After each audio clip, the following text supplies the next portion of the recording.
Hello everyone, आज हम पढ़ेंगे इंग्लिश एनसीईआरटी क्लास 7th का first chapter 3 questions. The thought came to a certain king that he would never fail if he knew 3 things. एक बार एक thought आती है एक किंग के मन में कि वो कभी भी फेल नहीं होगा अगर उसे 3 बातें पता होंगी। These 3 things were what is the right time to begin something, मतलब कि किसी भी काम को शुरू करने का सही समय क्या होता है। Second was the people which people should he listen to, कि किन लोगों की बात उसको सुननी चाहिए। और थर्ड है what is the most important thing for him to do, उसके लिए सबसे ज़्यादा ज़रूरी क्या काम है। The king therefore send messengers throughout his kingdom promising a large sum of money to anyone who would answer these 3 questions. तो king ने क्या किया कि बहुत सारे अपने दूत भेज दिए, हिंदी में जो है दूत कहते हैं मैसेंजर्स को। और उसने किंग ने ये प्रॉमिस किया था कि अगर कोई भी उसके इन 3 क्वेश्चंस का आंसर करेगा तो वो उसको बहुत सारे पैसे देगा। Many wise man came to the king but they all answered his question differently. बहुत सारे विद्वान लोग उसके पास आए किंग के पास, और मगर सब ने अलग अलग तरीके से आंसर्स दिए उसके क्वेश्चंस के। In reply to the first question some said the king must prepare a time table and then follow it strictly. तो कुछ लोगों ने कहा कि किंग को क्या करना चाहिए, एक टाइम टेबल बना लेना चाहिए और उस टाइम टेबल को बहुत ही अच्छे तरीके से फॉलो करना चाहिए, और सिर्फ यही एक तरीका है जिससे जो किंग है वो हर काम बिल्कुल सही समय पर कर सकता है। कुछ दूसरे लोगों ने कहा कि ये तो पॉसिबल ही नहीं है, पहले से डिसाइड कर लेना सही समय किसी काम को करने के लिए। The king should notice all that was going on, avoid foolish pleasures and always do what ever seemed necessary at that time. और कुछ लोगों ने कहा कि जो किंग को अपने जो फालतू के प्लेजर्स हैं, फालतू में जो आराम वगैरह हैं, वो सब छोड़ देने चाहिए और उसको बिल्कुल सही चीज़ों पे ही सारा ध्यान देकर अपने काम को करना चाहिए, जो कि बिल्कुल ही ज़रूरी चीज़ें होती हैं उन्हीं को टाइम देना चाहिए। Yet others said that the king needed a council of wise man who would help him act at proper time. कुछ लोगों ने कहा कि जो किंग है उसको कुछ लोगों की सलाह चाहिए होगी उस टाइम पे, जिस टाइम पे उसको किसी चीज़ की ज़रूरत होगी तो हर समय उसको एक ना एक सलाहकार रखना पड़ेगा इस तरीके से। तो this was because one man would find it impossible to decide correctly without help from others, क्योंकि ऐसा कि हर इंसान के पास हर चीज़ की नॉलेज भी नहीं होती है, वो हर चीज़ का आंसर नहीं कर सकता है। इसीलिए किंग को एक अच्छा कंसल्टेंट चाहिए जो उसको अच्छी सी कंसल्टेशंस दे दे और वो अपना काम सही से कर ले। But then others said that there were some things which could be urgent. फिर मगर इसको काउंटर करने के लिए कि हर समय उसको एक काउंसिल चाहिए, कुछ लोग चाहिए एडवाइस के लिए, इसको अगेंस्ट में जाने के लिए कुछ लोगों ने कहा कि हर समय तो भाई आपके पास काउंसिल रह नहीं सकती, कुछ अर्जेंट मैटर्स भी होते हैं जिनका आपको बिल्कुल तुरंत ही सोल्यूशन चाहिए होता है, तब क्या होगा। तो फिर उसके आगे कुछ लोग बोलते हैं in order to decide the right time for doing something it is necessary to look into the future. तो फिर अब एक और नया सजेशन आता है कि अगर आपको कोई काम करना है और वो बिल्कुल अर्जेंट है, पता करना है कि क्या सही है क्या गलत है, तो आपको पहले से फ्यूचर पता होना चाहिए, आपका भविष्य आपको पता होना चाहिए। और भविष्य कौन बताते हैं, इनके अकॉर्डिंग मजिशियंस बताते हैं। तो किंग को एक मजिशियन यानी कि एक जादूगर के पास जाना चाहिए अपने भविष्य को जानने के लिए और सारे काम सही तरीके से करने के लिए। ये सारी जो एडवाइजेस थी ये थी फर्स्ट क्वेश्चन के लिए। और फर्स्ट क्वेश्चन क्या था, फर्स्ट क्वेश्चन था कि किसी भी काम को करने का सही समय क्या है। अब सेकंड क्वेश्चन है मतलब अगर राजा को सारे काम सही तरीके से करने हैं तो उनको किस किस की बातें सुननी चाहिए, किन लोगों की बात सुननी चाहिए। तो सेकंड क्वेश्चन के जो आंसर आते हैं वो भी काफ़ी ज़्यादा अलग अलग आते हैं। फिर से कुछ लोगों ने कहा कि जो किंग को कुछ काउंसलर्स की ज़रूरत है जो उसकी सारे के सारे एडवाइसेस दें उसे कि वो सही से क्या क्या काम करे और क्या ना करे। कुछ लोगों ने कहा कि उसे पंडित को रखना चाहिए अपने पास, कुछ लोगों ने कहा कि डॉक्टर को रखना चाहिए, और कुछ लोगों ने कहा कि भाई जो सैनिक सिपाही होते हैं उनको रखना चाहिए, क्योंकि अगर कोई लड़ाई का मामला है तो फिर वो सैनिकों के एडवाइस से हल करें। बीमारी का, हेल्थ से रिलेटेड कोई इशू है तो वो डॉक्टर बताएगा। इस तरीके की अलग अलग एडवाइसेस आई सेकेंड के लिए, जो सेकेंड क्वेश्चन था। अब थर्ड क्वेश्चन क्या है, थर्ड क्वेश्चन था, याद करिए क्या था, हाँ थर्ड क्वेश्चन था कि किसी भी काम को करने का सबसे सही समय क्या होगा। नहीं सॉरी, जो थर्ड क्वेश्चन था कि करने के लिए सबसे ज़रूरी काम क्या है, मतलब कोई भी काम हमें करना है तो उसमें सबसे ज़्यादा इम्पॉर्टेंट क्या चीज़ होती है। तो थर्ड का आंसर है some said science, other choose fighting and yet other religious worship. कुछ लोगों ने कहा कि सबसे ज़्यादा ज़रूरी चीज़ तो साइंस होती है, कुछ लोगों ने कहा कि लड़ाई करना सबसे ज़्यादा इंपॉर्टेंट होता है, कुछ लोगों ने कहा कि भगवान की पूजा करना सबसे ज़्यादा इंपॉर्टेंट होता है। As the answers to his questions were so different the king was not satisfied and gave no reward. जो इसके आंसर्स आए थे बहुत ही अलग अलग आए थे, तो किंग को मतलब कोई भी आंसर अच्छा नहीं लगा और उन्होंने किसी को भी कुछ भी नहीं दिया, कोई रिवॉर्ड पैसे वगैरह कुछ भी नहीं दिए। बजाय कि उन्होंने सोचा कि वो जो एडवाइस लेंगे वो एक हर्मिट से लेंगे जो कि बहुत ही ज़्यादा पॉपुलर था अपने ज्ञान के लिए, अपनी विजडम के लिए। हर्मिट वो लोग होते हैं जो अपना घर बार छोड़ के कहीं और बाहर रह रहे होते हैं, पूरे दिन अपने कामकाज करते हैं, मेडिटेशन वगैरह करते हैं, उनको हर्मिट बोलते हैं। तो वहाँ पर ही उनके किंगडम में कोई हर्मिट होगा जिनकी विजडम काफ़ी ज़्यादा पॉपुलर होगी कि वो बहुत ज़्यादा समझदार हैं। तो किंग ने सोचा कि वो उनके पास जाएंगे और उनसे इन क्वेश्चंस के आंसर लेंगे। हर्मिट जो रहते थे वो जंगलों में रहते थे और वो कभी भी मतलब उस जंगलों में रहते थे और अपना जो कुटिया थी, उनकी जो हट थी, उसको नहीं छोड़ते थे और सिर्फ़ वो जो बहुत ही सामान्य से सिंपल से लोग होते थे सिर्फ उन्हीं से मिलते थे। तो फिर किंग ने क्या किया, बिल्कुल साधारण से ऑर्डिनरी क्लोथ्स पहन लिए और जैसे ही वो उसकी हट में पहुंचने वाले थे हर्मिट की, तो अपना घोड़ा भी उन्होंने बाहर ही छोड़ दिया बॉडीगार्ड के साथ और अकेले ही हर्मिट की हट में चले गए। जैसे कि किंग जो है हट के अंदर अंदर जा रहे थे, उन्होंने देखा कि जो हर्मिट थे वो ग्राउंड जो होता है ज़मीन में खुदाई कर रहे थे। और फिर उन्होंने क्या, हर्मिट ने किंग को देखा और उनको ग्रीटिंग मतलब जैसे कि हाय हेलो बोलना या फिर नमस्ते करना, उन्होंने ऐसा किया। फिर हर्मिट अपनी डिगिंग करने लगे। वो जो हर्मिट थे वो काफ़ी ज़्यादा मतलब बूढ़े थे, थोड़े कमज़ोर से थे और वो काम करते करते काफ़ी तेज़ तेज़ सांसें ले रहे थे, हाफ रहे थे। ब्रेथ हेविली का मतलब होता है हाफ जाना मेहनत करने के बाद या फिर किसी भी रीज़न से। तो किंग जब उनके पास गए हर्मिट के पास, तो वो उनके पास जाके कहते हैं कि मैं आपसे मिलने आया हूँ, मैंने आपके बारे में सुना है और मैं आपसे 3 क्वेश्चंस पूछना चाहता हूँ। फिर वो 3 क्वेश्चंस बताते हैं। How can I learn to do the right thing at the right time, मैं सही समय पे सही काम कैसे कर सकता हूँ। Who are the people I need most, मुझे किन लोगों की सबसे ज़्यादा ज़रूरत है। And what affairs are the most important, और कौन से काम सबसे ज़्यादा ज़रूरी है। ये 3 क्वेश्चंस थे। ये 3 क्वेश्चंस राजा ने हर्मिट को बता दिए। हर्मिट ने सुनी राजा की बात मगर कुछ भी बोला नहीं, इस उसके क्वेश्चंस का कोई भी रिप्लाई नहीं किया और अपने जो डिगिंग कर रहे थे, वो खुदाई कर रहे थे, वो जारी रखी। तो फिर राजा ने कहा कि आप थक गए होंगे, आप मुझे ये जो आपकी कुल्हाड़ी जिससे भी आप स्पेड होता है उससे आप जोत रहे हो, खोद रहे हो, आप ये मुझे दे दीजिए और आप कहीं पर आराम कर लीजिए। तो हर्मिट ने थैंक यू बोला और अपना स्पेड जो है वो दे दिया राजा को और वहाँ पे साइड में ग्राउंड में वो जाके के बैठ गए। फिर किंग ने बहुत देर तक मतलब खुदाई करते रहे। फिर उन्होंने 2 गड्ढे पेड्स मतलब 2 गड्ढे की खुदाई कर दी थी। फिर वो रुके और उन्होंने फिर से मतलब अपना क्वेश्चन पूछा। फिर से जो हर्मिट थे उन्होंने कोई भी आंसर नहीं दिया और फिर उसके बाद फिर से जो राजा थे वो फिर से अपना काम करने लगे।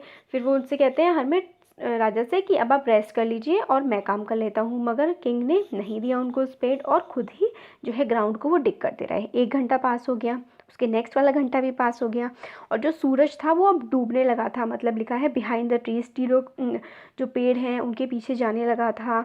और फिर at the last the king struck the spade in the ground and said, मतलब लास्ट में फिर जब दिन छुपने लगा था तो उन्होंने किंग ने स्पेड को ग्राउंड पे रख दिया। फिर उन्होंने जो वाइस मैन थे, हर्मिट थे, उनसे कहा कि वो मतलब उनसे कुछ आंसर्स सीख करने आए हैं और वो चाहते हैं कि वो आंसर उनको बता दें। और फिर वो कहते हैं कि if you can give no answer tell me so I will return home. फिर वो कहते हैं कि अगर आप मुझे आंसर नहीं देना चाहते हैं तो आप मुझे बता दीजिए, मैं घर वापस चला जाऊँगा। और जैसे ही वो ये सब बात कर रहे थे तभी क्या होता है कि एक कोई आदमी आ जाता है भागता। अब जो है इसका पार्ट 2 स्टार्ट हो गया है। इस जो ये पूरी स्टोरी है इसका पार्ट 2 है। किंग जैसे ही वो भागता हुआ आ रहा होता है, एक मैन किंग क्या होता है उसकी तरफ देखता है कि कोई दाढ़ी वाला कोई आदमी है जो हट की तरफ भागता हुआ आ रहा है और उसने जो अपने हाथ हैं वो अपने पेट से बिल्कुल दबाए हुए हैं, अपना पेट दबाया हुआ है हाथों से और उसके पूरे पेट में से और हाथों पे लगता हुआ खून ही खून लगा हुआ है। और जैसे ही वो वहाँ पे किंग के पास पहुँचा वो बेहोश होके गिर गया। फेंट का मतलब होता है बेहोश हो जाना। किंग और हर्मिट ने उसके जो कपड़े थे वो हटाए और उसका जो स्टमक था, पेट पे उसके काफ़ी ज़्यादा खून निकल रहा था, उसको देखा कि क्या हुआ है वहाँ पे। तो वहाँ पे एक चोट लगी थी, वुंड का मतलब होता है चोट लगना। फिर किंग ने वो उसकी जो चोट थी साफ़ करी अपने रुमाल हैंडकरचिफ, रुमाल मतलब होता है हैंडकरचिफ इंग्लिश में।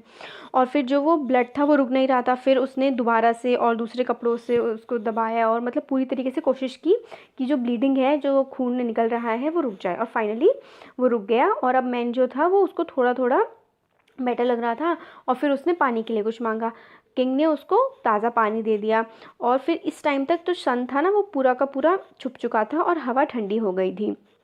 The king with the hermits help carried the wounded man. हाँ मतलब जो किंग था वो हर्मिट की हेल्प से जो चोटिल आदमी था, वुंडेड मैन, उसको हट में ले आए और उसको बेड पे लेटा दिया। और जो मैन मतलब सो गया आराम से लेटा हुआ। और जो किंग था वो भी काफ़ी ज़्यादा थक गए थे पूरे दिन के काम वगैरह से, तो वो भी ज़मीन पर लेट गए और जैसे लेटे उनको नींद आ गई।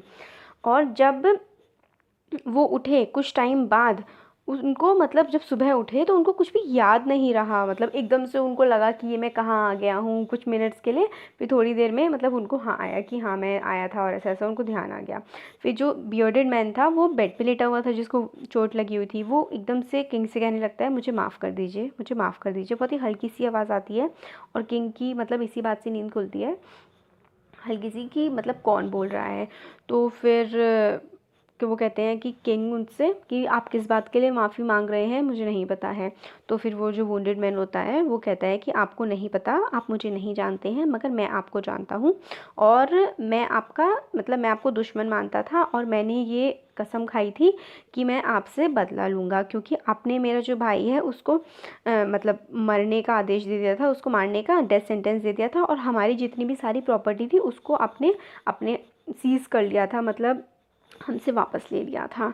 और I know you had gone alone to see that hermit. और फिर मुझे पता लगा था कि आप जो ये हर्मिट को अकेले देखने के लिए यहाँ पे इनसे मिलने के लिए आए हैं, तो फिर मैंने आपको आपके मारने का प्लान बनाया था कि जब आप वापस जाएंगे तब आप अकेले होंगे और तब मैं आपको मार दूँगा।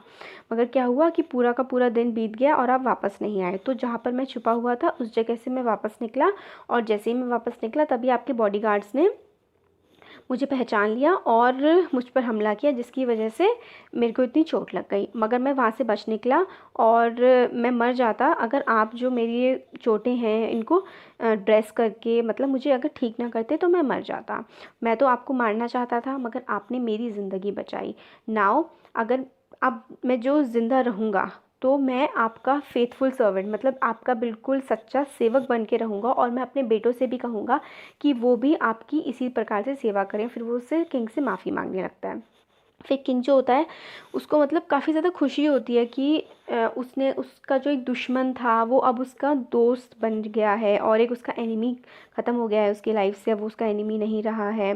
तो मतलब और वो उसका फ्रेंड बन गया है। तो इस बात की काफ़ी ज़्यादा उसको खुशी हुई और फिर उसने उसको माफ़ भी कर दिया।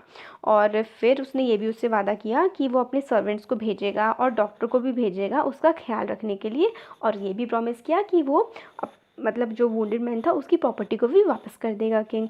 और फिर उसको जब वहाँ पे छोड़ के थोड़ा किंग जो है वो हर्मिट से बात करने के लिए जाता है हट के बाहर।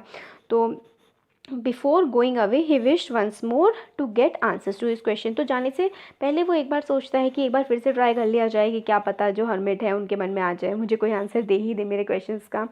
तो हर्मिट जो थे वो अपनी नीज़ पर झुक करके अपने जो वहाँ पे उन्होंने कल डिगिंग करी थी किंग ने और हर्मिट ने, तो वहाँ पर पे वो बीज बो रहे थे, झुके हुए थे। तो किंग वहाँ पे गए हर्मिट के पास, उन्होंने कहा कि लास्ट टाइम मैं आपसे विनती करता हूँ कि आप जो मेरे क्वेश्चंस हैं उनका आंसर दे दीजिए। तो जो हर्मिट होते हैं वो बोलते हैं कि तुम्हारे पास ऑलरेडी उन क्वेश्चंस का आंसर है जो तुमने मुझसे पूछे थे। उस टाइम पर वो ग्राउंड में अपना काम कर रहे होते हैं, अपने में ही ग्राउंड में काम करते करते ही वो बोलते हैं हर्मिट। तो राजा पूछते हैं कि किस तरह से मतलब मेरे को आंसर्स मिल गए हैं, मुझे तो नहीं आया समझ। तो वो बोलते हैं कि क्या तुम्हें नहीं समझ में आया, क्या तुम्हें नहीं लगता कि if you had not pitied my weakness yesterday and had not dug this bed for me you would have gone away. मतलब अगर तुम्हें ये समझ में नहीं आता कि मैं थक गया हूँ और तुम मेरे पे दया मतलब अपनी सहानुभूति दिखा के तुम मेरे लिए जो ये खुदाई कर नहीं करते तो तुम चले जाते। अगर तुम चले जाते तो ये जो आदमी है ये तुम पर कल अटैक करता, और अगर ये तुम पे अटैक करता तो कुछ भी हो सकता था, मगर तुम यहाँ पे रुके, तुम्हारी इच्छा हुई कि तुम यहाँ पर रुकोगे और तुम्हारी जान बच गई। तो ये सबसे इम्पोर्टेंट टाइम जो था वो टाइम था जब तुम जो बेड को डिग कर रहे थे, मतलब उस टाइम पे जब तुम खुदाई कर रहे थे वही तुम्हारा सबसे ज़्यादा इम्पोर्टेंट टाइम था। और मैं उस समय तुम्हारे लिए सबसे ज़्यादा मोस्ट इम्पॉर्टेंट पर्सन था तुम्हारी लाइफ में उस समय पर पे। और जो सबसे इम्पॉर्टेंट बिजनेस था वो था जो तुम काम कर रहे थे, खुदाई कर रहे थे। Afterwards when the man ran to us the most important time, फिर जब ये वाला टाइम खत्म हो गया, मोस्ट इंपॉर्टेंट 3 चीज़ों के आंसर यहाँ मिल गए। अब जब मैन भाग कर आया तो सबसे ज़्यादा क्या हुआ, मोस्ट इम्पॉर्टेंट जो चीज़ थी वो क्या थी, मोस्ट इम्पॉर्टेंट टाइम था उस आदमी की जान बचाना। उसकी तुमने केयर की और उसकी ड्रेसिंग की, उसकी वुंड्स की, और तुमने उसको मरने से बचा लिया, और जिसकी वजह से तुमको आज मतलब पीसफुल फील हो रहा है और अच्छा लग रहा है। मोस्ट इम्पॉर्टेंट पर्सन या मैन उस टाइम पर कौन था, वो था वो वुंडेड मैन। और उस टाइम पे मोस्ट इम्पॉर्टेंट काम क्या था, वो काम था उसको मतलब ड्रेस करना उसकी वुंड को और उसको ठीक करना। Remember then there is only one time that is important and that is now. फिर वो कहता है कि याद रखो हमेशा कि सबसे इम्पॉर्टेंट टाइम एक ही होता है और वो होता है अभी का। अभी का जो टाइम है वो सबसे ज़्यादा इम्पॉर्टेंट है, क्योंकि इस टाइम पर तुम्हारे पास पावर होती है कि तुम किसी काम को कर सको, पावर ऑफ एक्शन होता है तुम्हारे पास। The most necessary person is the person you are with that a particular moment. सबसे ज़्यादा ज़रूरी इंसान वो होता है जो तुम्हारे साथ होता है उस पर्टिकुलर टाइम पे। जैसे अभी प्रेजेंट टाइम चल रहा है, आपके साथ जो भी इंसान है वही आपके लिए सबसे ज़्यादा इम्पॉर्टेंट है। जो भी आप काम कर रहे हैं वही काम सबसे ज़्यादा इम्पॉर्टेंट है, क्योंकि किसी को भी नहीं पता कि फ्यूचर में क्या होगा। फ्यूचर में हो सकता है कि हम रहें ही ना, या कुछ भी हो सकता है, फ्यूचर का नहीं पता। इसलिए जो सबसे इम्पॉर्टेंट टाइम है वो अभी का है। Whether we will meet any one else, मतलब जिससे हम आज मिल रहे हैं हो सकता है फ्यूचर में कभी भी मिले ही ना। Most important business is to do that person good. और सबसे ज़्यादा ज़रूरी जो काम होता है वो ये होता है कि जिस पर्सन के साथ हम हैं उसके साथ हम अच्छे से व्यवहार करें और उसके लिए अच्छा सोचें, अच्छा ही करें, मतलब उसके बारे में कुछ ना कुछ अच्छा करें। ये होता है हमारा सबसे इम्पॉर्टेंट काम, क्योंकि हमें इस दुनिया में भेजा ही इसी पर्पज़ से गया है कि हम इस दुनिया में अच्छाई फैलाएं और सबके लिए अच्छे बने रहें। तो हो गया हमारा चैप्टर कंप्लीट। आपको कैसा लगा कमेंट सेक्शन में कमेंट करके बता सकते हैं, और लाइक कर सकते हैं अच्छा लगा तो, और वीडियो को लाइक करिए और हमारे चैनल को सब्सक्राइब करिए। Thank you so much.